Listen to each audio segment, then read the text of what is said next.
Little red riding hood. एक समय की बात है, एक जंगल के किनारे एक गांव बसा था। उस गांव में एक छोटी सी लड़की रहती थी जिसे हर कोई पसंद करता था। उसकी दादी दूसरे गांव में रहती थी जो उसे बेहद प्यार करती थी। उसके जन्मदिन पर उसकी दादी ने लाल वेलवेट का एक सुंदर फ्रॉक दिया था जिसके साथ एक हुड भी लगा था। उस सुंदर फ्रॉक को पहनकर वो लड़की बहुत गर्व के साथ सड़क पर चलती थी। जो भी उसके हुड लगे फ्रॉक को देखता उसकी प्रशंसा करता, इसलिए सबने उसका नाम लिटिल रेड राइडिंग हुड रख दिया। एक दिन उसकी दादी माँ बहुत बीमार हो गई, इसलिए लिटिल रेड राइडिंग हुड की माँ ने उसे दादी की सेवा करने के लिए भेजना चाहा।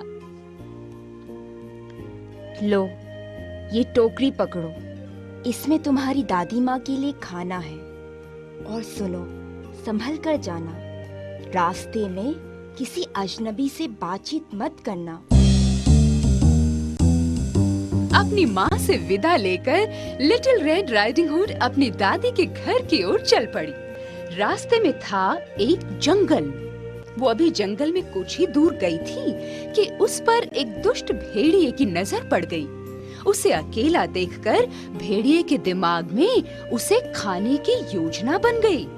उसे अपने जाल में फंसाने के लिए भेड़िए ने भोला भाला सा मुंह बनाकर उससे पूछा, ए छोटी लड़की, तुम कहाँ जा रही हो?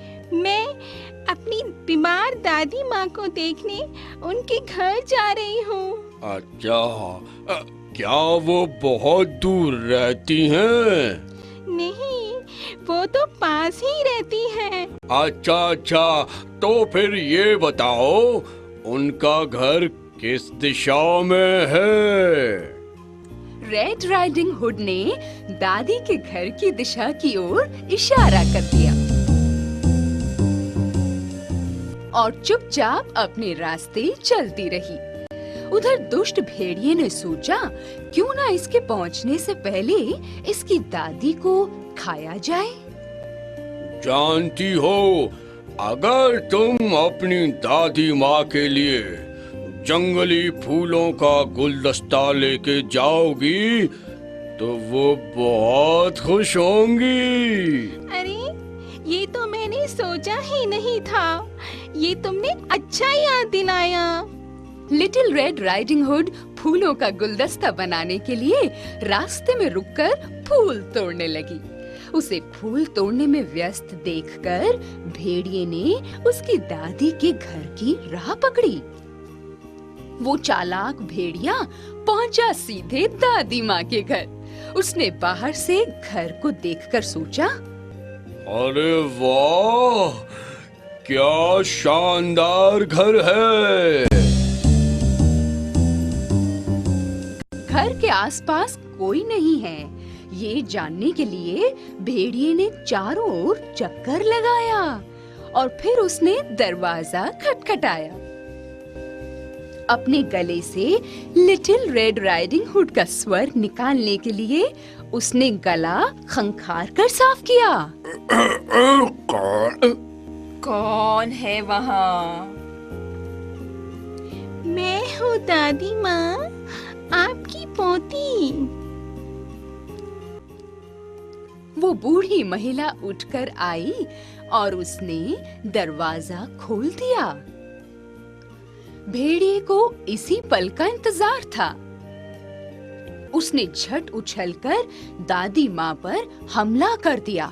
दादी माँ के कपड़ों को पहनकर भेड़िए ने अपनी वेशभूषा बिल्कुल दादी माँ की तरह बना ली। दरवाजा खुला छोड़कर वो दादी माँ के बिस्तर पर रजाई गर्दन तक ओढ़कर लेट गया। सिर पर दादी की टोपी लगाने से उसका रहा सहा मुंह भी छिप गया। कुछ ही समय बाद लिटिल रेड राइडिंग हुड वहाँ पहुँची। दरवाजा खुला देखकर वो दबे पांव घर में दाखिल हो गई, मगर उसने पाया कि दादी माँ जाग रही हैं। उसने टेबल पर खाने की सामग्री सजाने के बाद गुलदान में गुलदस्ता सजा दिया। बिस्तर पर पड़ा भेड़िया चुपचाप उसे सारे कार्य करता देख रहा था।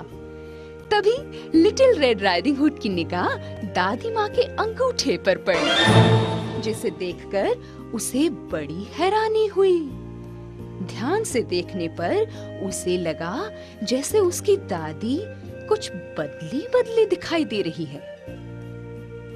दादी माँ, आपकी आंखें इतनी बड़ी बड़ी कैसे हो गई?